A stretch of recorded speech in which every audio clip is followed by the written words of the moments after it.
안녕하세요. 마인드맨 김영진입니다.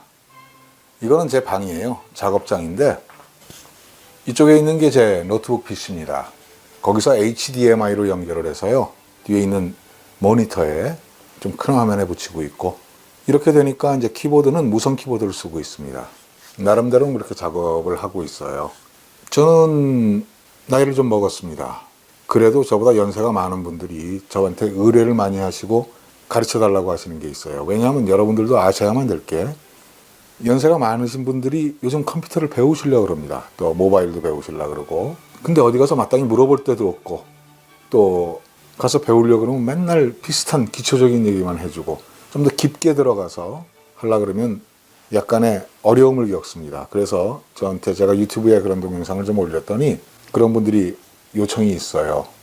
엊그제는 83살 드신 그분이 저보고 캠타시아 스튜디오에 대해서 물어보신 적이 있는데 이제 그런 분들을 제가 지도를 하면서 이제 느꼈던 점이 맞다. 초보자들이 이런 부분을 놓치고 있구나.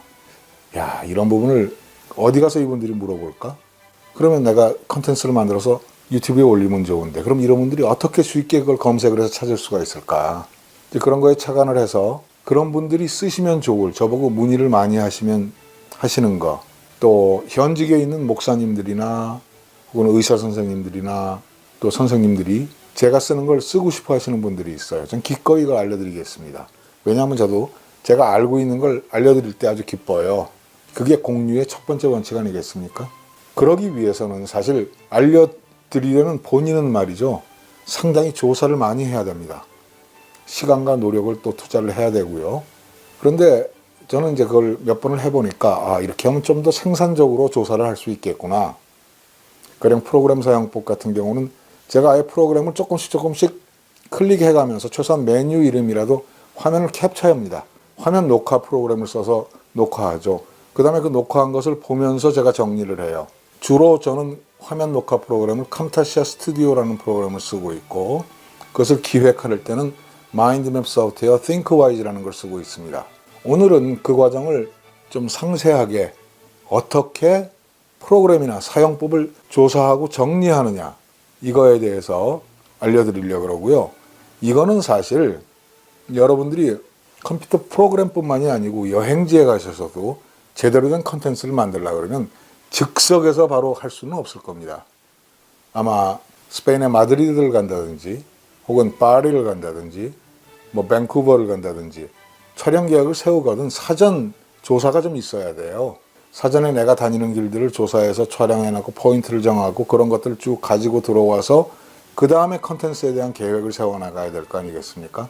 그런 아이디어를 확장 가능하다는 측면에서 보시고 한번 오늘 제가 하는 것을 주의 깊게 봐주시기 바랍니다. 여러분들께 틀림없이 유튜브 크리에이터 여러분들께도 도움이 되실 거라고 보고 또 제게 배움을 요청했던 분들도 또 누구에겐가를 그런 걸 가르쳐 드릴 때 자기 자신이 훨씬 더 많이 깨닫게 됩니다. 그때 조사하는 방법. 바로 저는 공부법이나 이런 거에 대한 걸 같이 보고 있거든요. SQ3R, Survey, 조사하라. Q, 질문을 던지라. 과연 여기서 질문은 저거겠죠. 과연 사용자들이 어떤 거에 어려움을 겪고 있는가. 전체를 조사하면 그 조사한 것 내에 그 어려움이 있을 거 아닙니까? 그 다음에 read, 읽어라. 그 다음에 recite, 중요한 것은 체크하고 암기하려고 하라. 그 다음에 review, 그것을 다시 한번 보라. 공부하는 방식이랑 똑같습니다. 한번 유의 깊게 봐주시기 바랍니다.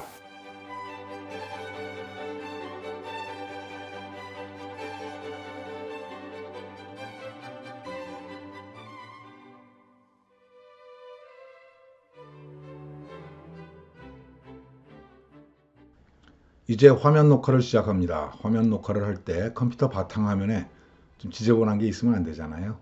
이걸 한 번에 없앨 수 있는 방법을 알려드릴게요. 보기에 바탕화면 아이콘 표시를 클릭을 하면 싹 없어집니다. 자, 여기에서 저는 먼저 예를 들은 겁니다. 오늘 이걸 할 건 아닌데 제 태블릿을 컴퓨터에 연결을 해 보겠습니다. 스크린 미러링을 시키면 되거든요. 태블릿이 연결이 됐습니다. 이건 예를 들어서 설명을 드리는 건데요. 오토데스크 스케치북 그것에 대해서 어떤 분들에게 제가 알려주고 싶다라고 할 때 여러 가지 이렇게 메뉴들이 있습니다. 이 메뉴들을 하나하나 켜놓고 끄고 켜놓고 끄고 하면서 컴퓨터에 옮기고 스토리를 잡고 하는 게 좀 번거롭잖아요. 그래서 저는 이거 하기 전에 조사하는 차원에서도 한번 이렇게 스크린을 비디오로 잡습니다.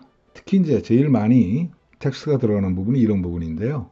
이거 하나하나 마인드맵으로 올리려고 그러면 좀 쉽지 않습니다. 근데 제가 지금 이렇게 녹화를 하고 있으면 이 녹화한 것이 그대로 남게 됩니다. 그래서 이걸 가지고 옆에다 보면서 멈춰가면서 마인드맵으로 정리를 하게 된다는 거죠. 그 마인드맵이 이겁니다. 거기에 이렇게 해놓으니까 하나하나 화면 캡처해가면서 하는 것보다는 훨씬 낫거든요. 녹화를 해놓고 멈추면 되니까요. 이 상태에서 다시 화면 미러링 한 거를 끄겠습니다. 그럼 다시 컴퓨터 화면으로 들어오겠죠. 현재 연결을 해제합니다. 자, 그러면 컴퓨터 화면으로 다시 돌아왔습니다. 사실 아까 스케치북 메뉴 자체를 제가 좀 매핑을 하고 있어요. 굉장히 많거든요. 이걸 좀 줄여놓은 거죠. 이렇게. 사실 저는 지금 캠타시아 스튜디오라는 프로그램으로 이거를 녹화를 하고 있는 겁니다. 이제 여기 녹화가 끝나면 여기에 이렇게 미디어에 이게 들어와요. 이거 자체도 제가 만든 적이 있어요.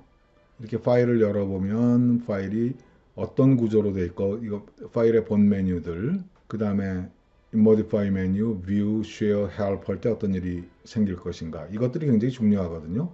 또 툴박스에 있는 메뉴들이 또 다 나름대로의 의미를 가지고 있습니다. 이렇게 타임라인에 있는 것도 그렇고, 여기에 있는 각종 스크린에 대한 거, 소리에 대한 거, 이런 것들에 이제 속성이 있고, 이런 것도 하나하나 살펴가면서 해봐야 돼요. 그래야 이 전 프로그램 자체를 알려드릴 수가 있을 거 아닙니까? 또 제가 전체를 알아야 여러분들에게 알려드릴 수가 있고요. 자, 여기서는 이왕 마인드맵으로 들어왔으니까 마인드맵 자체를 한번 녹화를 해보죠. 자, 먼저 파일 메뉴입니다. 파일에 최근 문서들이 먼저 나타나죠. 옆으로는 이제 협업 문서라는 게 나타나는데, 누군가 연결을 해서 원격에서 하는 거고, 새로 만든기를 할 때 빈맵으로 할 것이냐 샘플맵으로 할 것이냐, 샘플맵은 전체 업무, 일상, 학습으로 템플릿을 만들어 놓은 게 있고요. 저장을 하는데 어떻게 저장을 할 것이냐, 오케이, 저장을 하고, 반복적인 일은 조금 빨리 돌리고 있습니다. 결국은 이렇게 하나하나 체크해 가면서 화면에 동영상으로 기록을 하는 일이죠. 이것을 보면서 할 때 가장 생산적이지 않을까 생각을 합니다. 자, 지금까지 했던 걸 이제 저장을 하면서 이어서 보여드리겠습니다. 자, 아까 녹화했던 프로그램이 들어왔던 캠타시아 스튜디오 화면입니다. 저는 이미 인트로 이렇게 다 만들어 놨고요. 그 다음에 인트로 다음에 이제 어떤 포인트를 주는 걸 해놨고, 제일 끝으로 보내고, 좀 전에 녹화한 화면입니다. 이걸 여기로 데리고 옵니다. 여기에서 제가 바탕화면에 아이콘 숨기는 거죠. 그 다음에 이제 이게 태블릿을 미러링 한 과정이고, 이제 잠깐의 시공을 보였던 거, 이 캠타시아 스튜디오 메뉴 자체를 잠깐 소개를 시켜드리고, 그 다음에 ThinkWise 화면 자체에 대해서 지금 설명을 하고 있죠. 사실 여기서부터가 좀 번거로운 작업이긴 한데, 이 상태에서 그냥 이것을 보면서 하기보다는 이거보다 화면을 좀 크게 볼 수 있는 게 있어요. 캠타시아 스튜디오에는 Detach Canvas, 여기 있는 캔버스를 떼낼 수가 있습니다. 이렇게 커졌죠. 자, 여기에서 이것을 화면의 반으로 보냅니다. 왼쪽 반으로 보내려면 윈도우 키의 왼쪽 화살표 누르면 이게 반으로 갔죠. 완전히 크진 않지만 적당히 큽니다. 거기에 이제 마인드맵을 옆에다 이제 만들어 놓고, 여기서 빈 화면 하나를 가지고 만듭니다. 제목을 하나 만들어야죠. 여기에 보면 제가 요즘 만들어 놓고 잘 쓰는 게 있어요. ThinkWise 조사죠. 그러면서 이걸 한번 플레이를 해봅니다. 옆에 이왕 마인드맵으로 이게 발을 잡으면 이제 움직여요. 자, 여기서 먼저는 파일이었죠. 파일. 여기에서 이게 미리 보기이기 때문에 마우스 버튼을 위로 올리면 이렇게 확대가 됩니다. 여기서 스페이스바를 누르면 손바닥으로 바뀌면서 이동을 시킬 수가 있어요. 파일 메뉴를 여니까 서브 메뉴들이 나오죠. 저건 쳐야지 뭐 어떻게 해요. 최근 문서들이 쭉 나타나고, 그 다음에 이제 그 다음으로 가보자고요. 이제 새로 만들기가 나왔죠. 새로 만들기에 빈 맵과 샘플 맵이 있죠. 이것도 역시 빨리 돌리고 있습니다. 제가 이걸 하면서 가만히 생각을 해보니까 오래전서부터 이렇게 해왔거든요. 그래서 어떤 프로그램의 사용법이나 어떤 걸 하더라도 저는 이렇게 매뉴얼로 충분히 만들 수 있는 능력이 되리라고 봅니다. 그래서 어떤 기업이나 또 어떤 새로운 프로그램을 만드는 분들이 매뉴얼을 만들고자 한다면 제게 의뢰를 하셔도 전 충분히 잘 할 수 있으리라고 봅니다. 또한 병원이나 이런 데도 새로운 기계가 들어오면 새로운 소프트웨어가 들어오거든요. 검사기계고 뭐 어떤 거라도. 그런 거를 할 때도 그 병원 차원, 또 회사에서도 그런 게 있으면 회사 차원에서 어떤 매뉴얼을 만들 때 이런 방식으로 먼저 전체를 보고 부분에 합당한 것을 만들어내면 충분히 좋은 것들을 만들 수 있으리라고 봅니다. 예, 시간은 걸렸습니다. 노력도 들었습니다. 그러나 여기에서 중요한 게 있어요. 첫째, 누군가를 가르쳐 주려는 사람은 자기 자신이 더 많이 배웁니다.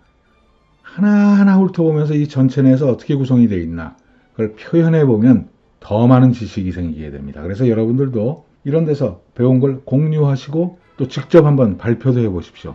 그러면 더 많이 자기게 됩니다. 둘째로는 일단은 전체부터 보는 게 그게 낫습니다. 독서를 할 때도요. 한 책을 끝까지 읽으면 자유를 얻습니다. 이제 자기가 인상 깊었던 부분으로 돌아가야 되잖아요. 근데 책을 읽다가 덮으면 꼭 그 덮은 곳으로 다시 돌아갈 수밖에 없습니다. 책도 한 번에 다 읽어야 되고 이런 프로그램 사용법도 한 번에 전체를 다 봐야 비로소 핵심 포인트를 들어갈 수가 있는 겁니다. 어떠십니까? 오늘은 제가 어떤 컨텐츠를 만들기 위해 혹은 누군가에게 무엇을 가르치기 위해 조사하는 과정을 말씀드렸습니다. 도움이 되셨습니까? 이것은 충남 예산 꽃밭들 마인드맨 김영진입니다.